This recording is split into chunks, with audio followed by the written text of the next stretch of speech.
Hi, everyone, and welcome into episode 8 of Gridiron Dynasty, a fantasy football podcast. As you can tell, it's just not Pat and myself today. Sorry that you guys don't get to see just our beautiful faces. I figured I'd add two more to the equation here, and they're both returning for an additional episode. For Ricky, it's going to be his second turn, and Alex, it's going to be your second or third turn. Yes. Third turn. Yeah, Pat, this is why I keep you around. So we're going to divvy off from the path that we normally are on. I don't know if I used the right word there, but I really don't care. We are not going to go through surprises and stuff like that. We did that for 2 straight weeks. We're going to give you guys a breakdown of how the podcast league is going. So what we have here currently is we have myself in first place sitting at 3-0, and then in second place also at 3-0 is Ricky. And then in the bottom part of the league, in last place is Pat at 0-3, and then in 10th is Alex at 0-3. So we have 2 teams that are 3-0, 2 teams that are 0-3 here. You can get different perspective on where they are, what they're planning on doing, yada, yada, yada, all that fun stuff. So, Pat, can you bring up the little... I can bring up the little thing. Yes. Just for you. Thanks, I appreciate it, bud. Hopefully Pat's internet does not cause an issue. Hey, little column A, little column B. So while Pat was supposed to be working today, he made this little chart for us. So, as you can tell, it shows our standings where everyone is. Like I said, first place is me, second place is Ricky, then towards the bottom, Alex at 10, Pat at 12. Now, we're going to break down why those teams are where they are, where they should be, probably, and then breaking down biggest needs for each team, their strengths for each team, and notable injuries, as you can see on the chart. So, Ricky, I'm going to start with you. How do you feel sitting at 3-0? Lucky and grateful that I played people on bad weeks.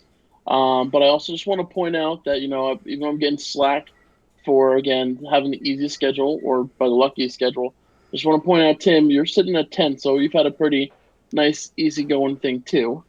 But Right. you have a differential. You scored more points. That's besides the point. But, again, it's nice, but it's also scary, because my team is mediocre and it's just kind of, up on the top, and it's just a matter of time before the luck runs out, as they say. Right. So to go to your point about me being in 10th for points against, I'm also first in points for. I'm the highest scoring team in the league. So regardless, I'd still be at the top of the league because I'm putting up the most points week in and week out, or it's coming out to that. So the thing with Ricky's team is you can see by that highlighted green thing there that says 12th, Ricky had the lowest amount of points scored against him. So if you factor in that, we figured out Ricky should be probably, if we're just doing points scored, Ricky would be down in 8th place. Because then Matt and Sergenti moved up ahead of it. Oh, you mean so if you were just doing points scored, he'd be in 7th. Yeah. If he had lost a single one of those games, Yeah. Then yes, he would have dropped all the way down into 6th. Right. So it's still a strong start for you being at 3-0. You're in a good position to build. And if I'm you, I'm addressing needing to get more points and trying to go out and do something to get more points. I saw you posted that you're looking for a running back, and if you could tell by looking at the biggest needs column, so is half the league. Half the league has a running back issue because it's a 12-team league and it's a dynasty league, so the running backs can spread out very evenly throughout this draft. And then you also have big names like J.K. Dobbins and Cam Akers who went to the season hurt. So there's 2 less off the board. Alex, I'll kick it over to you. Sitting at 0-3, bud. How you feeling? It feels awful. And I can't even use the excuse that I scored a lot. Just, I have the second hardest schedule because I really haven't scored that much. If it was just points for, it looks like I would only move up 1 spot over Rory. Right. Yeah, not good. Yep, it happens, So, and then I'm sitting at the tippy top. Like I've said multiple times so far, I just want to drive that point home that I'm in first place and you guys aren't. Again, highest scoring team in the league. I did finally get hit with the injury bug bite with Christian McCaffrey. Luckily, he didn't get placed on IR, And luckily, I drafted Chuba. So I should be fine. So I'm at the top. Pat, how do you feel about where you're at? Yeah. Sometimes they feel unfortunate. I've had not a lot of points scored. I don't know if you guys can tell that by the chart, but that little 12 means my team doesn't like to put any points up when they start in my lineup. When they sit on my bench, they love to put points up. They're fantastic there. Kareem Hunt, lovely day on my bench he had. 2-quarterback league, I have done my best to put 2 quarterbacks in every week, and that has bit me in the ass every week so far. First week, Fitzpatrick got hurt. He put up no points. We had Zach Wilson, who threw more passes to the other team than he did to his own. He started for me. And then Justin was laying on the fields, started for me last week. And he spent more time getting sacked than he spent completing passes. So that has come around and hurt. And it's a little bit of a combination. A.J. Brown has not done anything coming out of the gate. I have Robert Woods, who is a third, fourth option in that offense most days, which is not a fantasy productive wide receiver 2, which is what he was drafted as for me. So my wide receiver 1, my wide receiver 2 are doing nothing. My second quarterback in a Superflex league, not showing up. Taylor Heineke's carrying the team. Yippee for him. Thank God, because otherwise I think I'd be in the 2s in points scored. So that's you build a team. That's what it is. Dynasty League is a marathon when you suck. And you have to build out of that. And it's at least an opportunity to build out of that. It's good to show on the show. Let's see if we can build out of it. Put one person at the top, put one person at the bottom, see what happens. We did that on in my purpose. league that we had, in my team that we had, I was at the bottom the first 2 years, and then we spent 3 years in a row in the championship against each other. So it can go a bunch of different ways. It comes down to moves, flexibility. We do get a larger redraft this year than we normally would, which I think will help. And we'll see where we go from there. Right now, it just feels a little bit of poor decision-making during drafting. Mm-hmm. It happens. You're not going to win your league in the draft. That's the one thing that people have to realize. You're not going to win your league based solely on the draft. It's what you do after the draft with the roster that you made yourself, how you win a league. There's not a lot of people I know that just draft a team and then go on to win the league somehow. You got to make the right moves during the season to do it. Anyone can overcome a bad draft. Anyone can lose after having a great draft. It's what you do after it. So the mindset for me where I'm at is I'm looking at those 3 teams sitting at 0-3 and figuring out which one I think is going to continue to struggle. And then I'm making aggressive trade offers to get players from them with giving them future assets. I already made one aggressive trade offer to Pat to get a player off of him. We're not going to discuss details because there's other players in the league in here, but Pat and I had a discussion offline about it, and Pat's going to essentially wait another week before he fully considers the trade. If Pat loses again this week, goes 0-4, it's going to be very hard for him to overcome that. So that's where I'm looking at doing at 3-0 at the top. I want to build my roster, make it better so that I can continue being at the top. Pat's looking potentially to look towards the future now because it is Dynasty. So, Ricky, is that something that you'd be looking at doing too? Or... You know what? It's hard to say because I think if I was to make moves, because I've been offered trades because of for running backs, because I do have a lot of tight ends. Gronk's going to score a decent amount of points. Logan Thomas is always good for a solid 12 points. And the biggest, I wouldn't say mistake yet, but again, that's the problem with do Dynasty, was taking Pitts early in the third, just because he hasn't done as much as I had hoped for. So we're just kind of riding there, but I just don't want to obviously get rid of him. And, I have decent wide receivers are okay. But, I know Cooper can't have 40. I'm sorry, Amari Cooper can't have like 40 points a week, but he should be able to average about 15 a game. But he hasn't been able to do that.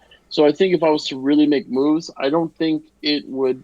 I think I'd still could fall in the middle of the pack, and I'd actually have to give up a lot to get there. So it's one of those things where I might just write it out and see how it goes. Because I know it's like our first time here, first time working with you, or just saying going against each other. So I don't know everyone's like quirks again, whether it's setting up lineups or just that like to trade heavy with more players or draft picks. But I'm just not there yet. I know again we do. I asked the question before offline, obviously about the we have a bigger draft pool, which is cool. But I again, that's me not looking, and I'm like, oh well, now that also is a big decision to now make trades. I'm like, okay, I can make all these different trades, but what am I going to actually really be able to keep? Because I'm only allowed to have so many. So that's why I'm like, it's tough to kind of really do this because this is like it's the second dynasty league that I've done, and I've been successful in the other one. I think I'm actually I might be 3-0 in that one too. Part of luck too, which is nice. But I'll take it. Luck's good. I'll take any type of luck I can get. We could definitely talk about luck in that other dynasty league. Yeah, Mr. Questionable over there. Hey, listen, just because my whole team is questionable and I'm still 2-1 does not mean anything bad. Right, and I know for a fact that Pat's using the same strategy I am in this league and making aggressive trade offers to a person at the bottom of the league. So I know Pat's doing that in my league, trying to bolster his roster to make it better so that he can compete with the top teams still. Now, if only Mike would say yes to those trades, it would be much better. Yeah, it's Mike. We're lucky he made one trade this year. I think that's his quota for the next decade. That's why I texted him. I was trying to boost it up. I was like, come on, if it's a message, he's got a better chance. I'm not just going to send him. I sent him 4 and I got nothing. I'm like, I'm just going to text him. And what I got back was, ha. That sounds like Mike. He just so you know, he did read it and looked at it. That was good. Okay. That's good. But so, also I'd like to point out that sitting at 4th place right now is the team auto draft, where we were all worried that this team was not going to be good. We didn't know how Sleeper was going to draft, and it's put up the 3rd highest point total in the league as an auto draft team. So if this isn't an ad for Sleeper, it kind of might be for some of you. Their AI is very smart. As we were doing that draft, we were watching the picks they were making and going, okay. It's definitely the smartest auto draft AI that I've seen. Yeah. ESPN just right off the top, you end up with 9 quarterbacks, and it doesn't make any sense at all. Right. The Sleeper did a excellent job of auto drafting that team. I think Mike would be in the Ricky realm if they hadn't. Hope you get a little lucky, which he hasn't. 3rd most points scored, 5th most points against. He's won his matchups, and he's gone out there and done it. If you look at the thing, basically what I did was I highlighted people in green who were punching above their weight from where they are, and it was thanks to the schedule. And in red, we looked at the people who not so much. The one I want to talk about is Sergenti, who's getting absolutely screwed every week, and it's fantastic. Just because every Thursday he comes to me, he's like, I can't believe I put this many points and lost again. And I'm like, yeah, that's yeah, sometimes that's gonna come down and bite you. It's a fantasy league. 6 people make the playoffs. Don't panic. 1 and 2 is not panic button, especially when you've put up the 6 most points in the league. You're gonna play people who are worse. I think I'm on the schedule at some point, so you have to play me. Sean will have an empty lineup when you play him, so there's 2 wins. Alex will probably have every player on his team twist an ankle that day, come back the next day, but they'll be hurt that day, and they'll all sit out. So there's 3 wins right there. So you have opportunities. And that's one of the things I wanted to point out. In your brother's range, Matt, who's 5th most points scored, hard schedule, and Sergenti, 1 and 2 is not panic button time. Honestly, even 0-3, if you were to set a full lineup every week, is not panic button time. There are ways out of the basement in any league. We have deeper benches than you would normally have, and a lot of people go out and grab rookies and hold on to them. So there are opportunities for some veterans to step up, make plays, and end up on waivers because they don't always get stashed on the bench. There are opportunities. You just have to go and take them, and sometimes you have to balance between throwing away a rookie that you think might have a future and getting someone who's going to put up some points this week. And that was a decision I know I made in your league this week. Zach Wilson got kicked to the curb. Yep. Because it's not for my team in that league. And again, it's a different setup. It's a different league. It's not a startup. It's not a super flex. It's also 10. It's also 10 teams instead of 12. It's also only a 10-team league. Right. But Zach Wilson was on the draft board, and we got to week 4, and see ya. He's on the waivers It now. ain't gonna. It's not getting the job done. I picked up Sam Darnold instead of him, and grabbed some other people. That's awkward. Yeah. Well, sometimes once you leave the Jets, you become a good football player. It's when you leave Adam Gase. Yeah, blame that. Uh-huh. It's the Yeah, Adam Gase. worked No, out it's a so well proven. for Zach Wilson. It's a proven thing. You leave Adam Gase.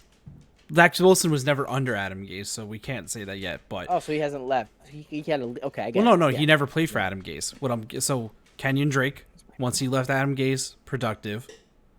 Tannehill, comeback player of the year after he left Adam Gase. Hey, Peyton Jarvis. Manning, remember what Jarvis let's all remember Landry. what Peyton Manning did with Adam Gase that made him the head coach. Let's all remember the offense he ran. Okay, that's cool. The first year without Adam Gase, Peyton Manning won a Super Bowl though. Well, the first year, his forehead won the Super Bowl. That's not fair. I'm just saying. When you get above a certain level, you just have to win. There's no It's the choice Adam about it. Gase effect. All right, we're not going to get into an Adam Gase discussion now because I could be on that all night. I bet you could. So, Alex, at 0-3, are you panicking a little bit at 0-3? So, when you texted me earlier, it did kind of trigger a little panic. I'm not sure what to do here.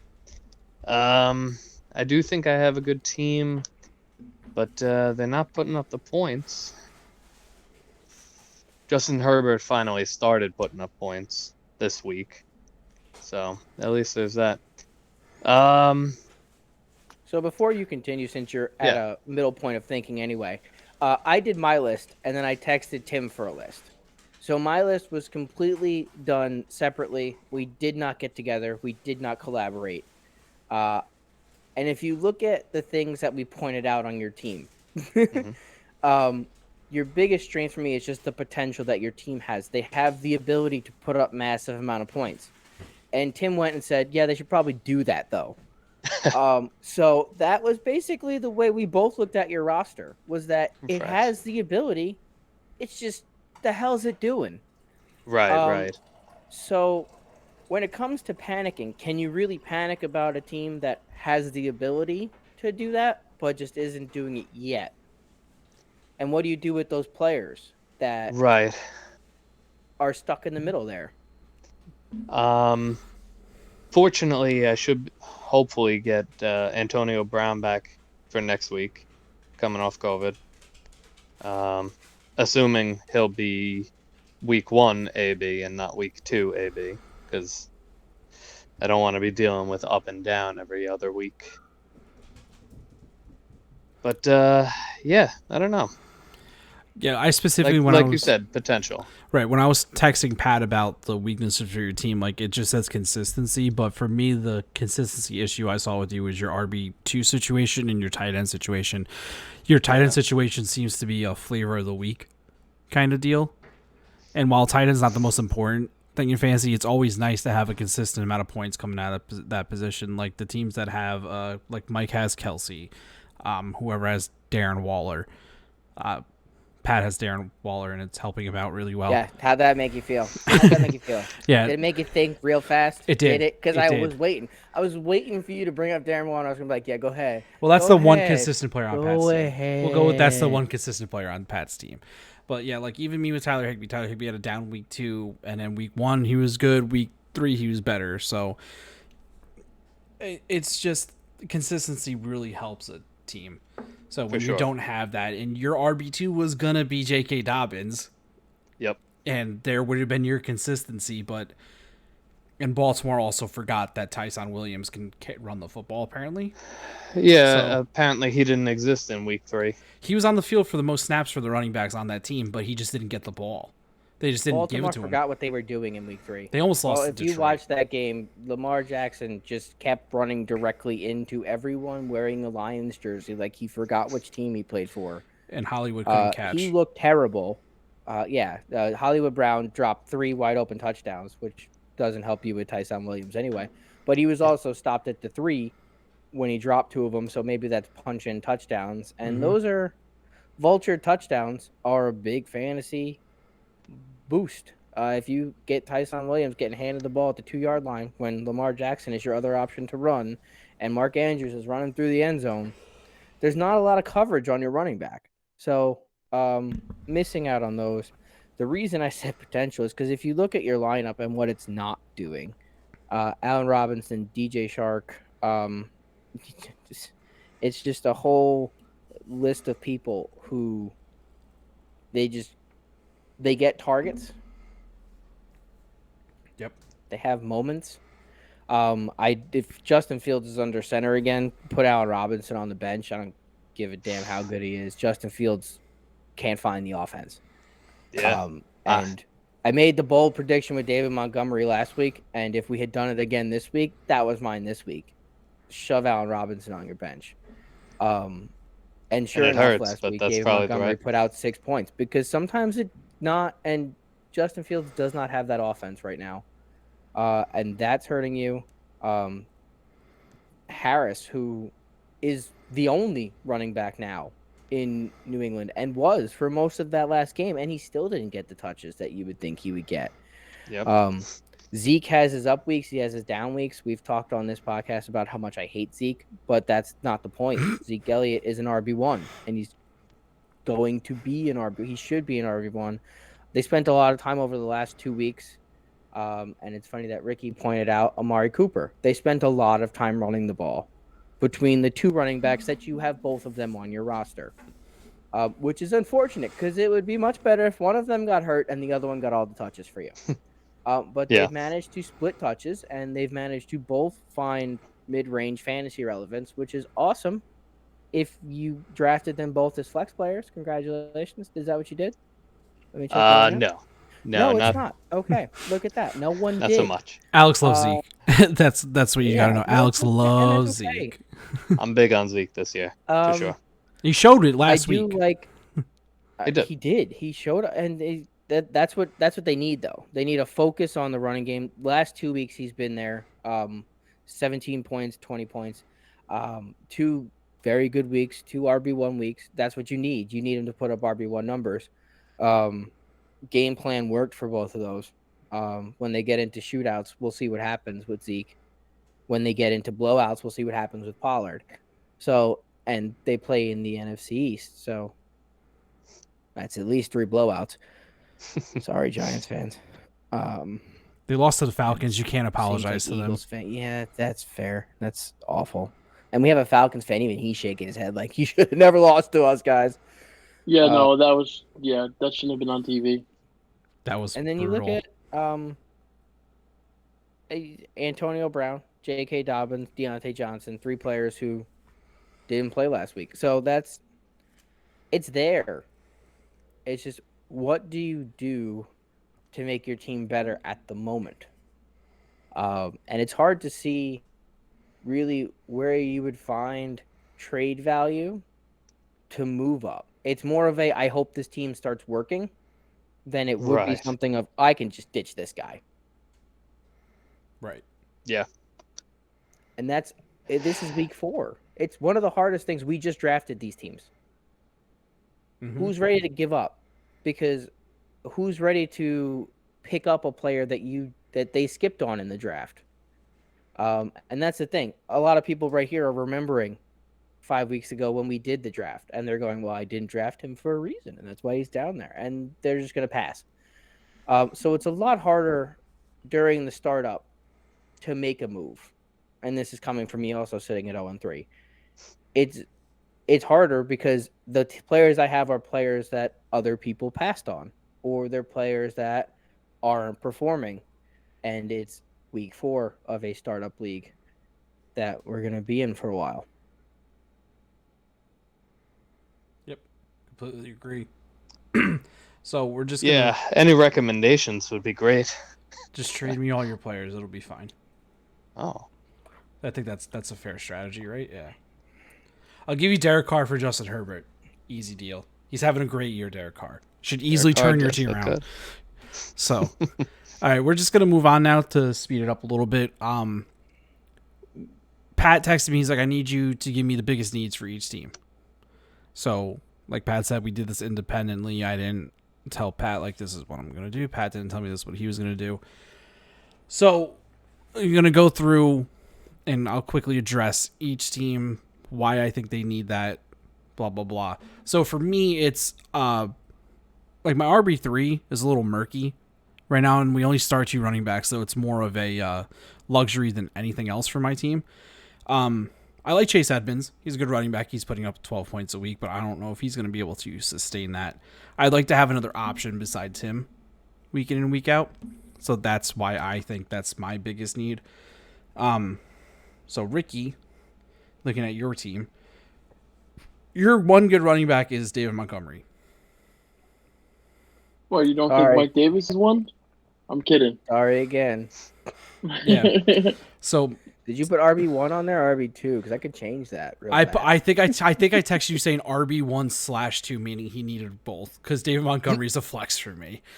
So, like, I'm not a big David Montgomery fan. He played really well last year because he had a very terrible, like, he played against terrible run defenses at the end of the year, and it really padded his stats at the end of the year, and he wound up as an RB1 at the end of the year. I just don't see it with David Montgomery. He's not. Doesn't get enough of the passing work for me. It's just, but yeah, that's what you need, Ricky. You need some running back help here, bud. Yeah, it doesn't help that, again, 2 of my IR spots are dedicated to running backs as well. Correct. So, yes. Yeah. It's on the list. Right. This all made the list, which is why I found it funny when he said his thing. And you're looking at the things that get mentioned, and you look straight across. You point out your tight ends. Notice. Biggest strength, you have the tight ends. Biggest weakness, running back. Why? Well, because your RB2s are both sitting on IR. Yep. So going to Merrill's team, he's the same issue I do. After his top 2 running backs, it's a little hazy. My situation's a little bit better than his because at least mine's a starting running back. His next running back up would be Jamal Williams, who's been good this year as a passing down back. He's been getting the PPR points, but it's something I'd rather have a more consistent, I know, floor for another running back. But his team is doing really well. As you can tell, he's only like 4 points behind me and highest scoring team in the league. So I think it's fine where he's at right now. McCarron Jamal Williams is putting up Chase Edmonds points. Yeah, so that's what I'm saying. Like, I don't know if it's going to be able to be sustainable because he's literally just pretty much a passing back right now. Because DeAndre Swift's the number 1, and that's not question. But it's kind of looking like a little bit like when Kamara first came in the league, and you had Kamara and Ingram splitting the work the way they did. It's kind of comparable to that to me, which worked out for both of them. They were both fantasy relevant that season. So. Moving on. That was a good offense. It was a very, very, very good offense. But this is also Detroit, not a good offense. Right. So then team auto draft, Mike, his number 1 wide receiver is Tyler Lockett. Not a bad number 1. Not a number 1 I'd want on my team. He's more like a wide receiver 2 for me. But then after that, he's got Nelson Aguilar and Will Fuller in his starting lineup. And I can't even say that he has people hurt. He has Rashad Bateman as his wide receiver on the IR. T. Higgins also has been hurt for him, but T. Higgins also is not a wide receiver 1. He's like a wide receiver 2-3 in that area, maybe even a flex with this league. So now, let's be fair. When we were doing our drafting and when we were doing our rankings and when you were looking at that team, a lot of people had T. Higgins a lot higher than they would have him in week 4. Right. So when you look at where he was drafted appropriately, Jamar Chase couldn't catch a ball as far as the world was concerned, and Tyler Boyd was still going to be a big part of that offense. So, again, it was auto draft, but I get it. Yeah. T. Higgins was ranked and is the age of someone who you would expect to be putting in a very high wide receiver 2. So he ended up with 2 higher wide receiver 2s. Lockett and Higgins. He didn't end up with a wide receiver 1, which he drafted in the 11th spot, I want to say, right on the other side of Sean, right? He did. He went 11, Sean went 12. It's somewhere where it's hard to get a wide receiver 1. with a super flex league. You're trying to grab the quarterback that's left. You're trying to grab that number one running back because there's so few of them. And then you don't pick again. Yep. Until the other side. So it makes sense that there's 2 wide receiver 2s on that team. And they're 2 higher wide receiver 2s, and I'll give them that. And then you got to try to find the opportunity to go out and get something. He's the 3rd highest scoring team in the league, though. Sleeper knew what they were doing. So as long as he's maintaining a high-scoring team, wide receiver definitely a need from that list that you just read out. Yeah. But I get it. I get why his team is the way it is, and I get how it happened. Yep, agreed completely. Going on to Sutz, again, a running back issue. He's got Derrick Henry, who's Derrick Henry, and Derrick Henry's actually catching the ball this year, so he's added another little thing to his game to make him better. But his RB2 right now is Jonathan Taylor, who has, I don't want to say busted so far, but he has not lived up to the hype that he was getting as a... That was the word. You could use it. It's right. fine. So he's been a bust so far because in non-Superflex leagues, he's been a first-round pick. So, and it's been very... Pat's done it, so he's been playing not good.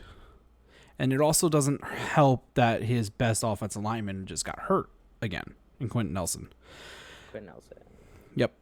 Other than that, his team's pretty good. I'm not a huge fan of having Devontae Parker in my starting lineup, but you got to do what you got to do. That's him at wide receiver 3. And then Depends on Will Fuller, man. Yeah. Devontae Parker's been getting 7 targets, so I mean... Depends on which Will Fuller shows up to play. Well, it depends on if Will Fuller gets hurt or not. Right. And then the other thing is his next running back up is Melvin Gordon, who's in a committee where they're running the football, and they're running the football not great, but not terrible. And we all predict at some point that Javonte Williams is going to take over that backfield this year. So it's only a matter of time before Melvin Gordon slowly starts becoming not useful in these leagues. Right now he's a flex play, and I don't know how many more weeks he's going to be able to do that because Javonte's looks pretty good. And as a second-round pick, you hope he starts to look good at some point. Melvin's a boom player. For anyone who's ever watched that team, Melvin, when he has his good weeks, he broke out a 70-yard run at the end of the game and scored a touchdown. And he went from 8 fantasy points to 23, and it was like, your best week ever for Melvin Gordon. And then he has 14 carries for 64 yards in a pedestrian day, and that's what you would more expect. So that's Melvin in a nutshell. Right. And that's why they went out and got a new running back, is because that's Melvin in a nutshell. Going on to Berman's team next, it was hard for me to find a full-blown weakness for this team because his team's not incredibly good, but it's not bad either. His starting lineup's pretty good, but his tight end is Tyler Conklin right now, who is not consistently a tight end I would want to be starting. And on his bench, he's got Austin Hooper. Again, not a guy that I want to be consistently starting at tight end either. But other than that, he's got a solid lineup. Good 3 running backs in there with CEH, Najee Harris, and James Robinson. Wide receivers, Jamar Chase, OBJ, and DJ Moore. Sufficient. Then Lamar and Winston. Depends on which Jameis Winston shows up, honestly. And you got Kenny Golladay sitting on the bench. You should be getting more targets with Shepard being hurt. And as long as he can stay healthy. Yep, that is the thing. Moving on to the O'Connors. He's got the entire New York Giants wide receiver core on his bench. I just thought I should point that out. It's Berman. He literally has Shepard, Golladay, and Kadarius Toney. He has. I could give him Slayton. Someone give him Slayton. That's it. That's all he needs. It's the last one left. It's like he can collect. Where's Thanos? Because he can rename his team for the giant Infinity Stones. Yeah. There we go. Now going on to the O'Connors. Currently, Ben Roethlisberger is their QB2. I played that game a couple weeks ago, and it sucks. I still somehow won, but I hate playing that game.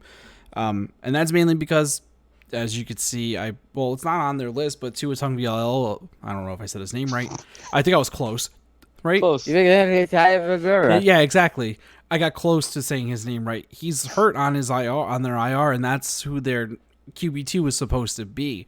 Who I don't like Tua, as I've said multiple times. I don't think he's good. He's still better than Ben Roethlisberger right now, who, if I don't know if you guys saw the replay of that one play where he was dropping back, rolled to his right, tossed it, and then fell. With no one around him. Hard. No one around him. He just fell down. The yard line came up and hit him. They chalked it too high. And Stupid. they don't have Deontay Johnson right now either. So Ben Roethlisberger targeted Najee Harris 19 times. 19 targets for a running back. That's ridiculous. He led anybody with receptions last week at 12 or 13, whatever he had. No one else had that many receptions. Wide receivers. That's a relevant fantasy day if he doesn't gain a yard. Yeah, that's just 12 That points. is a relevant fantasy day. If he does all of that and loses 5 yards, it's a relevant fantasy day. That's 11.5 points if he gets 12 catches for -5 yards. So let's just put a little perspective on the amount of catches Najee Harris had. Granted, he turned it into a fantastic fantasy day, but that's relevance on. That's what Deontay Johnson does, though, and that's where that offense comes from. Is sheer amount of targets they don't run the ball. And I get why you want Ben Roethlisberger as your QB2 because that offense is not going to run the ball. They're going to throw it 55 times a game. And sometimes it's going to lead to 5 interceptions. And other times it's going to lead to 6 touchdowns. And it's a game you have to play if Tua Tagovailoa is hurt.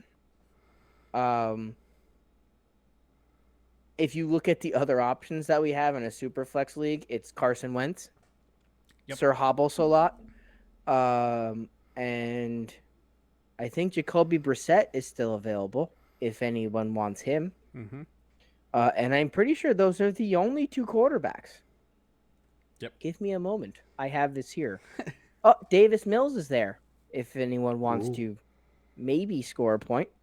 Taysom Hill in case someone's going to run a touchdown in on New Orleans. And then there is no one. So that's your options. So if you're looking at that and you're in a Superflex league, and welcome to my dilemma of wanting to start 2 quarterbacks in a Superflex league, Ben Roethlisberger, maybe it's the 5 touchdown day. Or maybe you get to play Pat that week. I don't know. Whatever happens. Oh, wait, that's what happened. Right, he got to play Pat that week. And Pat only scored 102 points, and he kicked my ass. So fantastic. Ben Roethlisberger could have broken his leg in the second quarter, and I still would have lost. So, I mean, he only put up 123 points last week, which would have lost to 1, 2, 3, 4, 5, 6, 7 teams. Guess who one of those teams were? Not me. Okay. Because Justin Fields put up 4 points. AJ Brown got hurt before he caught a ball, which was worth 0.3 of a point. And Kareem Hunt sat on my bench at 27.5 points. So that was the week that Rory got to use Big Ben in. And if we don't recall, Tim, I believe you used him in week 2 and you won your week 2 matchup despite that. And why did that happen? Because Cooper Kupp caught 37 passes for 9 touchdowns and 7,000 yards. He broke all-time records, and he's now the Rams leading everything, including quarterback somehow. I don't know what happened that week. So Ben Roethlisberger seems to get played and then bailed out by something. But if you're looking for a QB2 who might throw 5 touchdown passes and you're stuck, Big Ben's better than the other 3 options that are sitting there. Right. I get it. There's not a lot you can do. So you just kind of go through it. Yeah, you just kind of make a full lineup. You put a bunch of starters in it. We'll get to that. Yeah. Sorry. Yep. Yeah. So now I'm going to quickly try to go through these next couple of ones. My brother's team, Matt's team, the issue with that is the issue that we brought up in the draft. He doesn't have an RB2. He went wide receiver, quarterback. He went quarterback, 2 wide receivers before he drafted a running back with Joe Mixon. And then didn't really get another running back after that. He's got James Conner and Kenyon Drake. Kenyon Drake, the Raiders paid all this money for to not run the football with Josh Jacobs being hurt and Peyton Barber rushing for over 100 yards. Barber. Right. So my brother needs to get his RB2 situation figured out, which he is trying to do, as he has contacted me multiple times about the availability of Chase Edmonds, which I don't have the depth to move, or else I'd be happy to. Next up on the list is Sergenti, and his flex position is just not fun. I don't like Cordero Patterson. Cordero Patterson gets fantasy points, but I don't think it's going to happen consistently. Just like I don't think Mike Davis is going to get fantasy points consistently, because the Falcons, and Ricky, I apologize, suck. Yes. Their I think offense that's why is not Cordero good. Patterson is a great move. They Also, suck. Gage is struggle. I They mean, just do nothing. Cordero Patterson has shown on the Bears that he can have fantasy relevance. And if you can show on the Bears that you have the opportunity to go run things, he was decent on the Vikings. He was always that guy who were like, is he going to be a wide receiver 3? Maybe. And then he wasn't. And that sucks. But I do like Cordero Patterson in the spot he's getting shoved in right now. I think he's got a decent floor, because I think he's going to get 6 to 7 targets. He doesn't seem to drop them. They don't fall to the ground. Matt Ryan has the ability to make a pass. So that's 7 points. You turn that into 40 yards and a touchdown, and you're putting up 17 points a week all of a sudden. So you don't need to do much in a team that's always in garbage time. Mike Davis is the running back, and Cordero Patterson is the garbage back. And as we talked about in the show, Chris Thompson made a fantasy relevant life out of being the garbage time, caught 5 passes on one drive, gained 50 yards, and scored a touchdown when it meant nothing. And that's not the way to position your camera, Alex. And that is the way to do that. Put up 15 fantasy points in a flex spot and call it a day. Yep. Look, if he consistently does it, I just don't think he's going to consistently do it throughout the year, because it's just the way I think about it. But moving on, we don't really need to talk about Alex's team's issues, because we already touched upon those. But if anyone has a worse flex position right now than Sergenti, it might be Alex is throwing AJ Green in there. That hurt my eyes to look at. He played well last week. 2 weeks in a row, he's putting up points. I mean, it's just the Arizona wide receivers, aside from Hopkins, it's like, who's going to get the fantasy points? It's because it was Rondale Moore, then it was Christian Kirk, then it was AJ Green. So someone else. Christian Kirk again. I think I'm Christian hoping Kirk's that'll be either Deontay or AB this week, and I won't have to play AJ Green. So yeah, if you don't have to play AJ Green, obviously that's just for a note, since Alex may not have listened or whatever. As far as Antonio Brown is concerned, he has put up 80% of his fantasy points in weeks where Mike Evans did not suit up. Outside of that, he has sucked. Does he have the potential? Does he work well with Tom Brady? Yes. Is it a boom or bust move? Absolutely. And I think a lot of people view Antonio Brown in the same sort of sense, and I'm one of them. I'm a big Antonio Brown fan. View him in the same sense that he was in Pittsburgh, and he's not. No, he's not. That offense runs through Chris Godwin. Tom Brady and Mike Evans have great rapport. Even if it doesn't result in fantasy things, it usually results in 8 to 10 targets a day. also Gronk. Antonio Brown is your big guy, which doesn't sound like an Antonio Brown thing. He sounds like your reception target guy. That's what you think of when you think Antonio Brown. You think 10 targets. But he's turned into the 60-yard pass guy. And Tom Brady likes to do 1 or 2 of those a game. It's where the relevance comes from. It's where Chris Hogan, the lacrosse star of some, I don't know, he probably sucks at lacrosse too. But it's where his relevance came from for an entire year. Chris Hogan made a whole year out of 2 catches a game. But banking on Antonio Brown to do that is the reason that your flex spot is the biggest question mark that's out there. Because AJ Green, Antonio Brown, Deontay Johnson's always going to get 10 targets a game. So if it's Deontay Johnson, great. That's what it should be. That Right. I hope for everyone's sake that that's what it is. But if it's between AJ Green and Antonio Brown, it's boom or bust, and it's going to go either way. I agree. I'd still start AB over AJ, but Yeah, I it's a think better. I would. I think it's just a better rapport with the quarterback for that one. I think he's a better wide receiver. That too. Alex, would you like Hardman? I think I'll pass. Ricky, Sure about that? Take Josh Ricky- Gordon, please. Ricky out here trying to make trades. Oh yeah, there's also Josh Gordon. How did we not bring him up? He's not playing this week. We'll skip him No, this not week. this We'll week. focus on him next He'll week. play his 2 games of the year, and then he'll get suspended again somehow. Hey, there goes Carson Wentz as we talk about him. So Berman went and picked him up. shocking. So now moving on to Sean. And skipping right over him just like he does his lineup. Anywho, my team. Okay, one thing I'll say is one of my bigger pet peeves with fantasy football: if you're going to join a league, participate in the league. I understand life happens, but we were talking about this offline. It takes seconds to set a lineup correctly. I will say this. When I started this league, one of the things that I put in there are people who are willing to participate in the league and in the podcast. It was something that I specifically wanted of everyone who was joining the league, was their willingness to kind of put their team out there and kind of put themselves out there. We made this league for a trophy and a bottle of bourbon. That's what the trophy. That's basically what we're playing for here every single year. And to make this a thing. And participation is very important.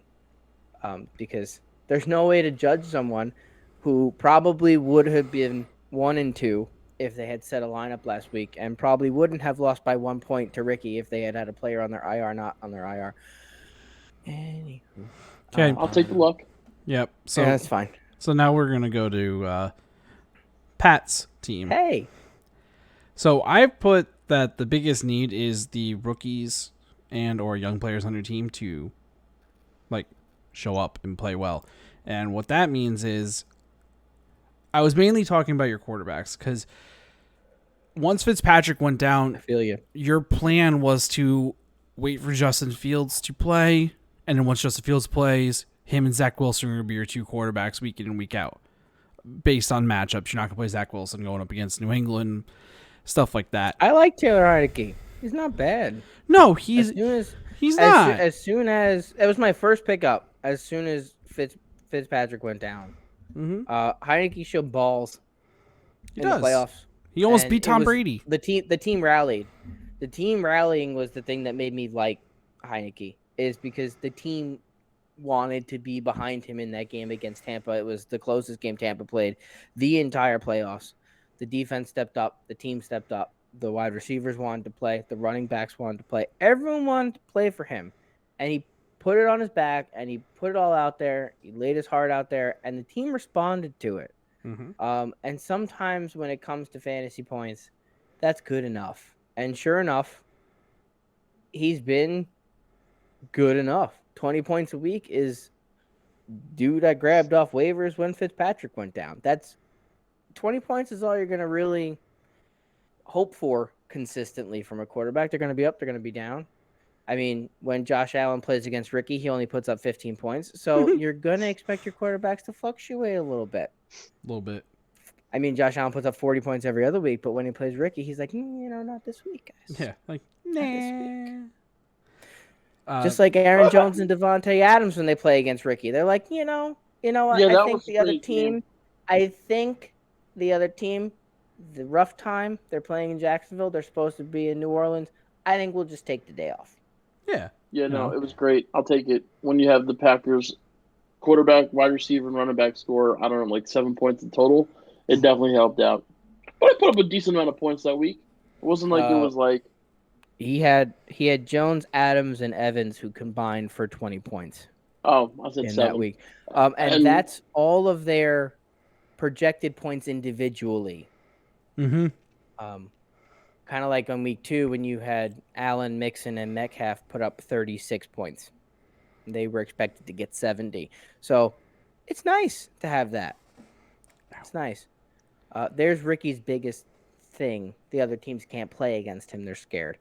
But He's intimidating. Look at the guy. He's very intimidating to look yeah. at. Would you want to Strong play against defense. that? He's a Braves fan. He's been through the ringer. He's Yeah, I a know. Braves, Falcons fan. They But Falcons. beat I the just want to Giants. point out. I just want to point out Rough. that week. I just looked at the numbers again. So yeah, they only put up 20 points combined. I get it, but I still put up 168 points that week. I put up a lot of points. Yes. Yes, And you again, did. You had a if they were good week. if they did okay, I still would have beat them by about 20 points. So, not Yeah. the worst team. That was What if they did what they regularly do? And No, I it just would have been out because 16, 12, in week 28, one, 11. Yeah. in week one, you beat the team who, as of this moment, has put up the second most points in the entire fantasy football league. Correct. In Mhm. week two, you beat the person who has now put up the fifth highest points in the fantasy football league. And in week three, you beat Sean. And we're just gonna put a. That's what I have. I have period right after that. I wrote these things down on a notepad, and that's what they say. It just says played Sean. Dot. So again, I don't want to knock your team because I didn't do the take a shot and take a shot yet. I could do that if you want me to go get one. But your team has been punching above its pay grade, and that's not a bad thing. In fantasy football, that's a great thing because now your team has the opportunity to get better and beat up on teams that suck. But you get to play teams that suck. You have not played me yet. Congratulations. Oh, that is also There we true. go. That's a good point. I give you that. Yeah. You haven't played the teams that seem to just fall apart against teams that put up points, Matt and Sergenti.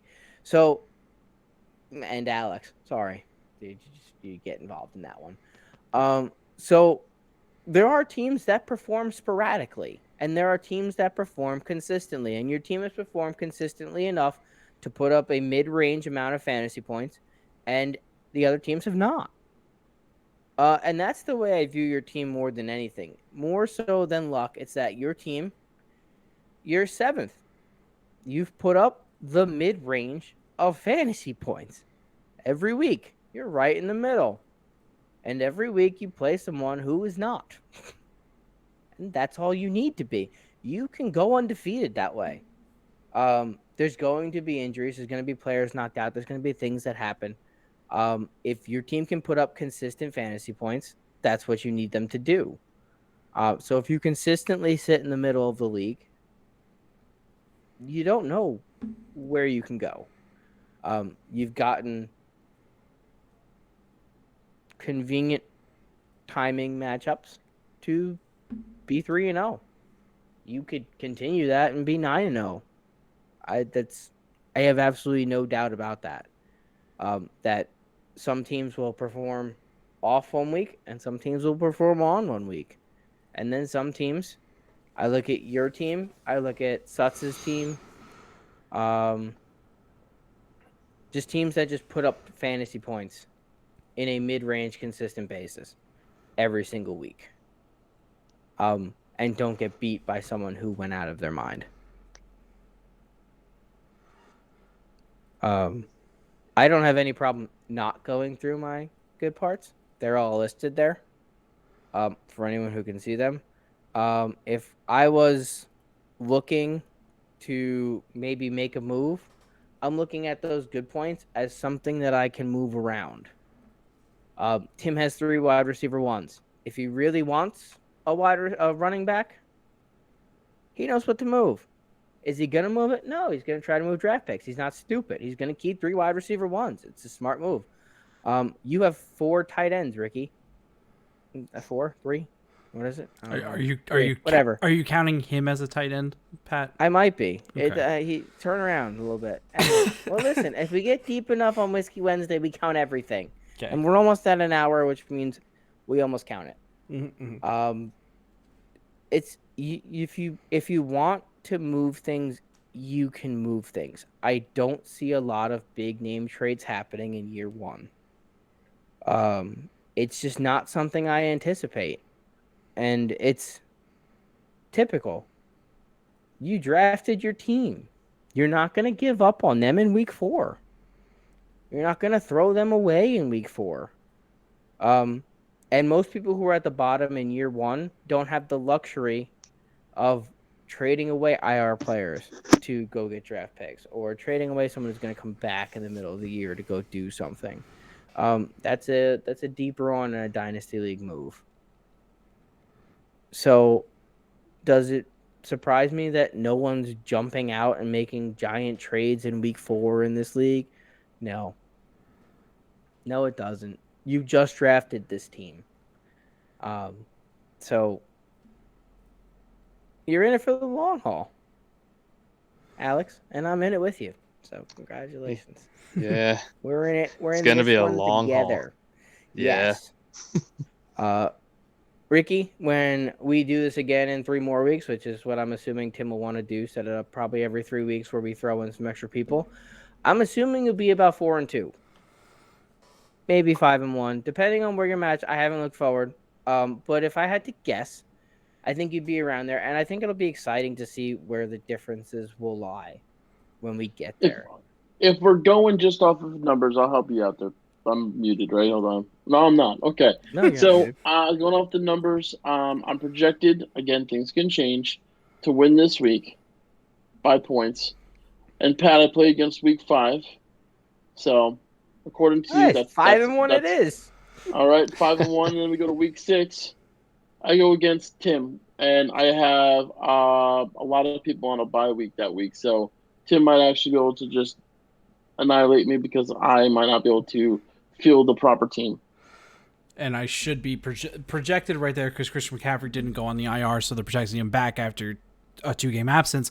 That'd be CMC's first game back, and it's against Minnesota. And the early projection on Sleeper is that CMC is going to put up 28 points, apparently. So now, here's what I'm looking at now that you brought it up. I'm going to look at it.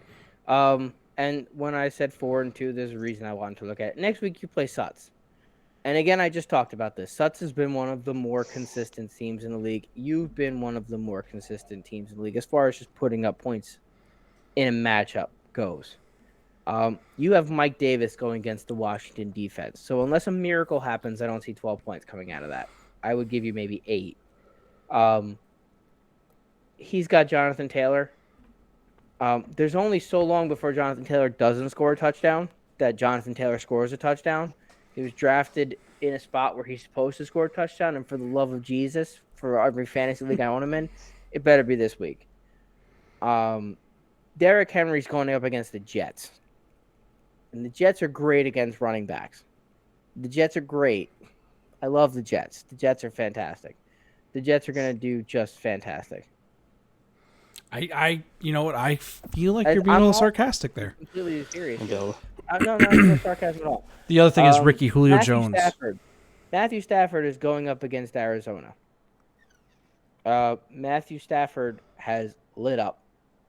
Arizona got handed 2 interceptions against Trevor Lawrence. Otherwise, Trevor Lawrence would have destroyed them. Patrick Mahomes is Patrick Mahomes, so that 25 could be a 35. It doesn't matter who he plays. It doesn't make a difference. If he feels like putting up 40 fantasy points, we could see 40 fantasy points go up. Julio Jones is still questionable. Did he practice today? Anyone? I don't believe so. He practiced today. Yep. They don't need Julio Jones and AJ Brown he's on to the play fence the for Jets. me. And Julio Jones is one of those players that when he misses a practice, he can miss 5 practices and still play. He's DeAndre Hopkins when it comes to that. Doesn't have to practice to play the game. So pay no attention to that whatsoever. It probably means nothing. And there's DeAndre Hopkins on the other side who didn't practice today. Doesn't mean anything. He doesn't practice every week. Yeah, he did. That's just normal. When you look at just the matchup across the board, and it's already set up to be a very close matchup. I think some things favor him over they're favoring you. Listing Arizona as a hard opponent, I think, is a mistake. I think it's going to be a shootout, and that's going to be, yeah, we get that. Derrick Henry, expect the 20 points that he's projected for. I don't expect anything less. Devontae Parker, that could go down. That could go down big. So there's your opportunity. Devontae Parker not putting up 12, 13 points is just what it could be. Adam Thielen, he's projected for 17. That could be a big place for you to make up some points. But Amari Cooper's projected for 18. Does J.C. Horn play today? That week? I don't know. Do they want to rely on the running game again? We'll find out. Gronkowski, he hurt every rib he owns last week. So, and of course, you're going against Jack Doyle, who might get 2 catches, might get 3 catches. Woo-hoo-hoo. Probably not going to put up a lot of points. Melvin Gordon, we talked about it. Does he break out 1 run? Oh my God! Someone did a trade. What just happened? Wait, different league. Oh, I was going to say what? Oh. I was like, wait, what? I didn't get a notification. Sleeper came up. It was the other league. It's not important anymore. I got excited for a moment. Not excited anymore. I think you both have the starting lineups you're probably going to go with, unless someone gets ruled out. Julio Jones, Rob Gronkowski, they have a chance of getting knocked out. Honestly, at the moment, I just have them there. But I decided to switch it up and put 2 tight ends this week because Logan Thomas has been pretty consistent for the past 2 weeks. And again, it's against Atlanta. So, yeah. Honestly, if I'm you, and it's weird to say, I'm probably putting Logan Thomas in the tight end spot. Because Gronkowski plays the late game, and you always want the ability to make a flex change based off of an injury, not a tight end change based off of an injury when it comes to Sunday night. So I'd throw him in the flex spot. Not saying I'm taking him out. I'm just saying he's sitting in the flex spot because that gives you a lot more things you can do with that spot. You don't want to be stuck. Okay, Kyle Pitts is in. That's it. The only choice they have. Oh, he already played. Damn it. So you don't want to get stuck there. So, there you go. Already did it. I'm looking at what do I think of Corey Davis this week? What do I think of the Tennessee defense? They've been up, they've been down, they've been up, they've been down. Corey Davis is a nice bulk player, if that's what's going to happen. He's getting the targets. Bolden gone, Coleman gone, Watkins. He could have a great day, but he could suck, and I'm throwing Watkins to the wolves there. Zach Pascal is getting all of the red zone targets. The problem is the Colts can't score in the red zone. So Zach Pascal gets 8 targets, I think it is, in the last 2 weeks in the red zone, and he scored no touchdowns. Because they just keep throwing the ball over his head, because apparently he's not 12 feet tall, which is weird. I thought he was. So did Carson Wentz, I guess. Hardman, obviously, you're benching. Kyle Pitts has been so unreliable. He's a first-year tight end. He's a rookie. We expect that. Washington weak towards the tight end position, but can you trust Kyle Pitts? I don't know. So for me and you, it's obviously if Julio doesn't play, you want Corey Davis to the wide receiver position. Yeah. That's what you're holding him out for. If Julio's in and Gronk is any sort of hobbled, I might be changing that flex spot to a Corey Davis. Earlier this morning, I actually had Gronk in tight end, and I had Corey Davis. Corey Davis has been in that flex spot every week because again he gets targets. He gets the volume. He gets targets. Volume. But then I also think about Zach Wilson throwing like 4 picks a game. So right, but I mean, he throws 4 picks, but he still gives Corey Davis 10 targets. Played last week, 10 targets. 10 targets last week. What was he the week before that? You want to get Stephon Gilmore. Patriots. So. Yeah, well, you get Stephon. No, Gilmore. What happened? Stephon Gilmore plays for the Patriots. Was Gilmore in last week? Yeah, I kind of feel like Gilmore wasn't playing. I think Gilmore's out for the first 6 weeks. Oh, okay. If you want up against Bill Belichick, who will take away your best option on offense? And that's what he does. Yeah, okay, that's fair. Which is Corey Davis. So you throw that game out, and he's in mid-range. He's in double digits every single week. For me, Corey Davis is starting. If Gronkowski is any sort of hobble because of the rib injury, obviously you love the rapport he has with Tom Brady. He's scored. That's what he does. He scores touchdowns. It's hard to bench him without knowing. And that's the problem of a Sunday night game. They're not going to tell you. You're not going to know. They're going to step out on the field, and Gronk's going to play 30% of the snaps when he doesn't have to block, and that's going to be the end of it. Or he's going to play 80% of the snaps and score 2 touchdowns. But I will tell you that Tom Brady will look to get Gronkowski a touchdown returning to New England. If Gronkowski does play, there's a very high chance he scores a touchdown. If they both play. Yeah. Oh, man. Yeah, there's going to be touchdowns galore going towards Rob Gronkowski in the red zone because that's just Tom Brady's going to, hey, Bill, hey, look at this. I'm not going to do what Eli Manning did, but it's going to be the same thing Eli Manning did on the broadcast. If Gronk plays, that's the lineup you want. If Gronk plays, that's the lineup you want. Mm-hmm. It just comes down to who starts. Right. Alex, before you sign off, go crazy. Go crazy? Yeah, do something. Keep your clothes on, but do something crazy. Do something crazy. Go ahead. You've heard us talk all night long. That was it. I don't know what you're looking for. All right. Well, be like, I'm gonna win the league, bitches. I don't know. Do something. So, that would be crazy. While we still got the two of them here, we'll just go through our DFS lineups, and then we won't. You want to include them in that also? Well, no. If they have anything they want to interject, because I'm pretty sure I know Ricky does DraftKings, and I'm pretty sure Alex does as well. There you go. It's up. Okay, so I'll quarterback Russell. I love Wilson. how I gave up at the same part of going with regular names on both of our lineups, though. Right. That was not done on purpose. Right. So that was done out of necessity. I took Russell Wilson going up against. Mine was just that was where I gave up writing regular names. Yours was you spelled someone wrong and then I gave up. So that was. Yeah, got it.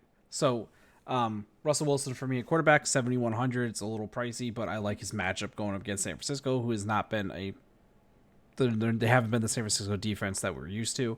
Don't know if that's because Salah's not there or not or what. Clyde Edwards-Helaire last week got the ball, scored a touchdown. He's got another favorable matchup going against Philly, who got lit up by Zeke and Pollard. So I expect another nice week for Clyde Edwards-Helaire. Antonio Gibson, they're going against the Falcons. We saw what he could do. We both had him. I intentionally put them on the same line. That way we could just skip that one. Yeah, so you saw what he does when he catches the football. Throw him the football. It's not hard. DK Metcalf, I like it when I pick a quarterback. I like stacking a wide receiver with them in DFS, so I get double the points, especially for that. Corey Davis is what I typed originally, and I meant Davis. 5,000 on DraftKings, very cheap for a guy who's getting 10 targets a week. Terry McLaurin, see reason for Antonio Gibson above, playing the Atlanta Falcons. Evan Ingram, Sterling Shepard's hurt. Who else is hurt on that team?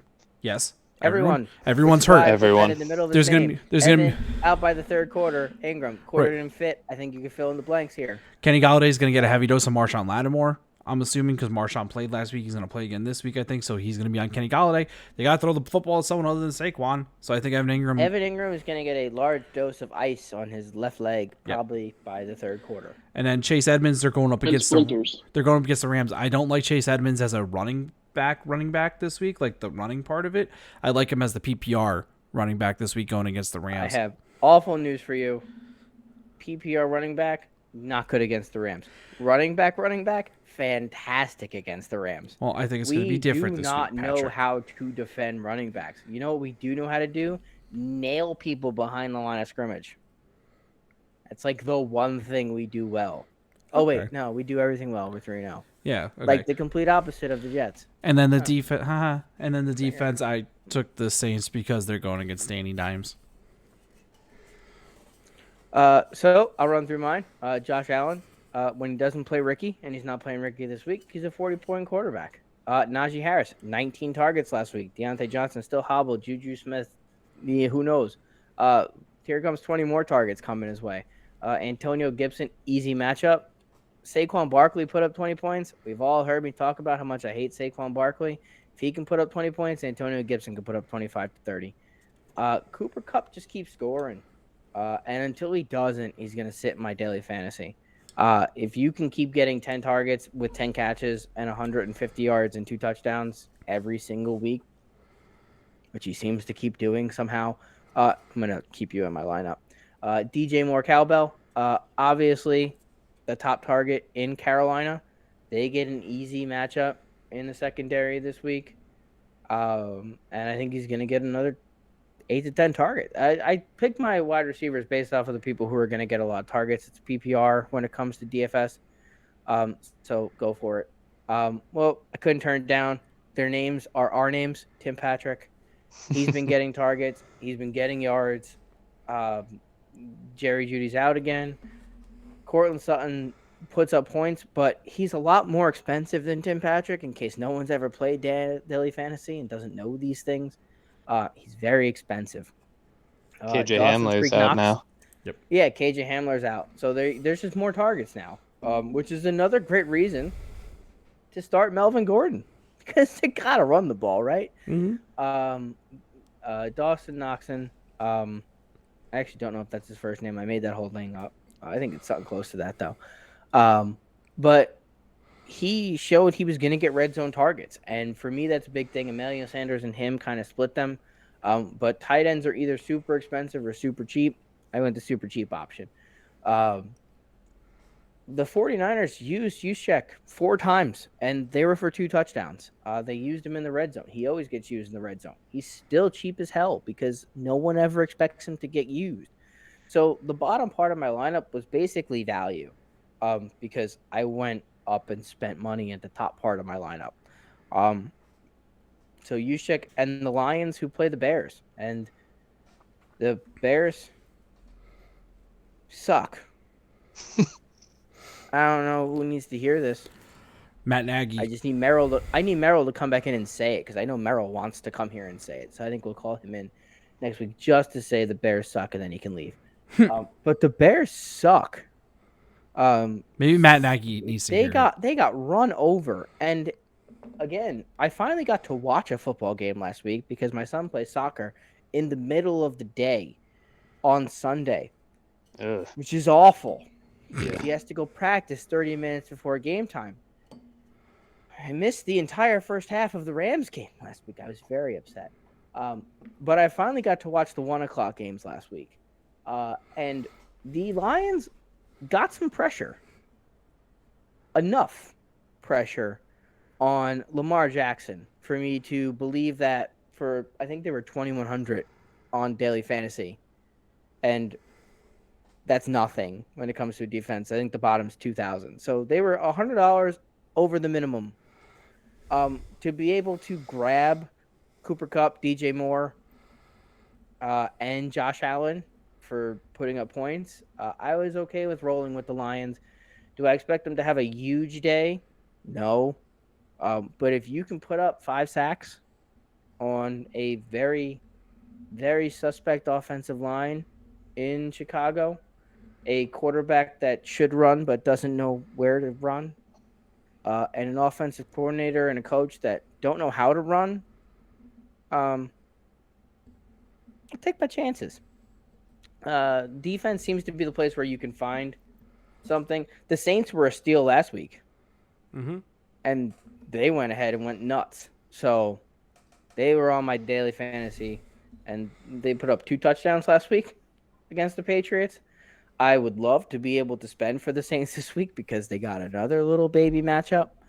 Don't always work out that way. So I went for a little value at the bottom there. That way I could go hard at the top.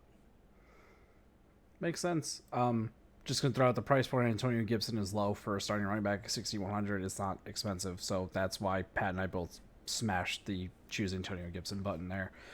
So before we go, Ricky, Alex, anything you guys want to add about your teams, daily fantasy lineups, anything? Or are you guys all pooped out? I'm surprised Ricky's not asleep in the He looks chair. Go looks my asleep. team. Go Alex's team. Got it, Ricky. Here it is. See, he finally did it. I hope I lose 3 straight so that I'm able to trade for next year instead of getting my hopes up. I like it, Ricky. Okay. You know you can do both, right?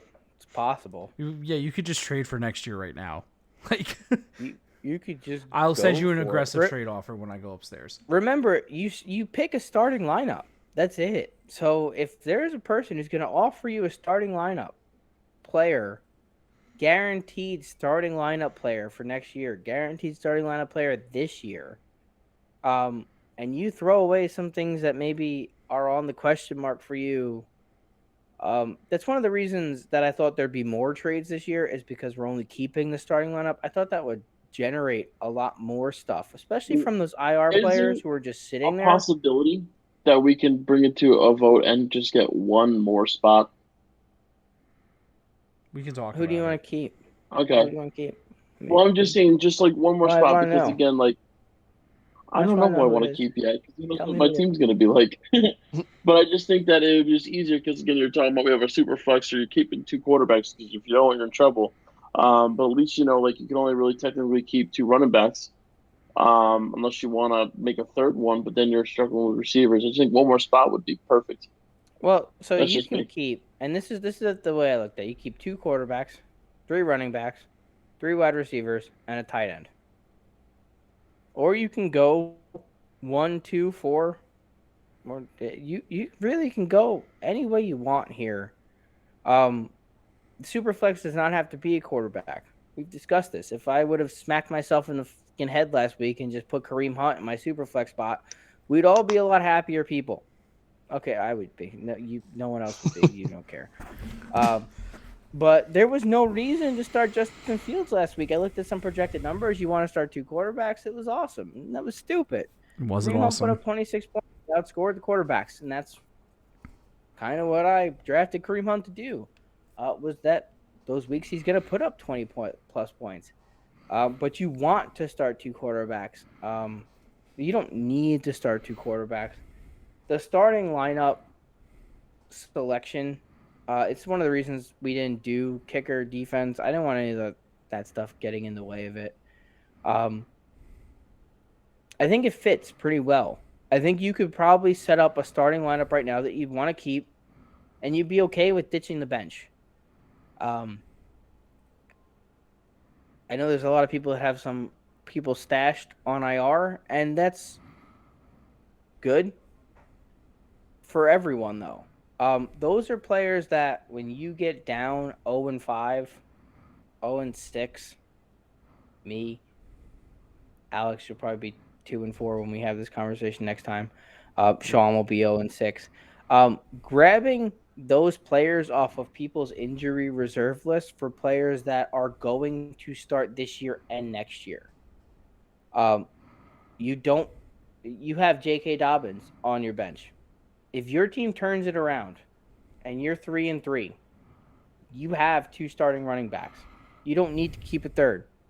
Someone who's sitting there, me, Owen, whatever, who can fill in a second starting running back role next year, Cam Akers, J.K. Dobbins, those players start to come around. They start to be things that those people at the bottom are targeting, and it depends on what you can pick up for them. Because someone who's going to throw away a wide receiver this year for a running back who's definitely going to start next year, it throws an extra element into it. And that's the reason that I only wanted the starting lineup this first year. Because you're going to notice at the end of the year that it's going to throw a curveball. And we don't have many leagues that have that. They're all fairly straightforward. They're all embedded. There's going to be curveballs at the end of this year for players that are going into the playoffs, for players who want to have a full guaranteed starting lineup this year, and players who can necessarily move a player at the end for someone who is going to put up points this year. And I think that's going to throw in a little thing. It's not going to happen now. It's not going to happen in 3 weeks when we do this again. But week 10, there's going to be someone competing in the playoffs that's going to have someone on their IR who they don't necessarily need. But that someone at the bottom of the lineup, the bottom of the standings, is going to go out and try to get. And that's where you're going to see some interesting moves this year. And that's, again, this league's for a trophy. This league is for a bottle of alcohol. Yeah. You're not getting handed $500 at the end of this year. Damn. So go nuts. Yep. Go for it. Be open, be honest. Come on here, talk about it. Throw out some things you're thinking about. we'll run through it. And I think it'll be a much more interesting thing 3 weeks from now when we see where everyone's sitting. We put that graphic up again. You'll see some trades come out that you weren't going to really expect. And that's what we're looking for. Right. So, I got nothing else to add. Thank you, Ricky. Thank you, Alex, for hopping on tonight, guys. I'm sorry that we kept you later than you guys originally wanted to, but I do appreciate you guys sticking through the entire thing and staying awake through the entire thing. Specifically, you, Ricky, you look like you're about to fall asleep where you're at. So, that'll do it for this episode tonight, everyone. Thank you again for watching. Make sure you like and subscribe, comment, throw something on there. Help us change the YouTube algorithm so we get more exposure. And just share the podcast with your friends. Have a good night, everyone.